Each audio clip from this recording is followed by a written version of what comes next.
So Dan, as an asbestos removal expert, could you explain to us what, in your opinion, most people should think about if they're looking to remove asbestos in their home? With most cases, the most important thing is to identify if you actually have asbestos, and not to disturb or touch it.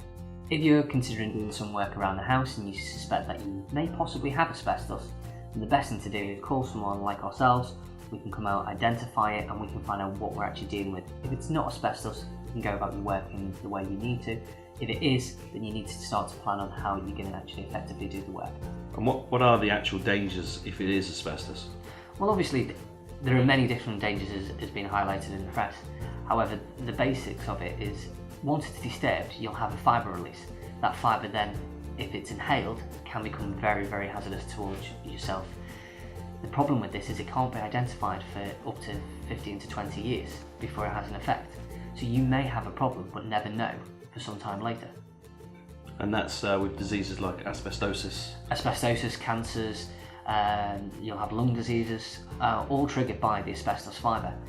Now that's simply by inhaling. It can be one fibre, it can be 40 fibres. It's not actually proven as to how many it needs to have this effect. Because it's such a time lag between the first exposure and getting it, nobody actually knows, do they? No, and that's correct. And it's such a difficult thing to actually deal with and to identify that no one can actually put 100% fact to it. So the best thing to do is, if you have any doubt, any problems, to avoid any risk, then obviously call a professional. Like yourself? Yes.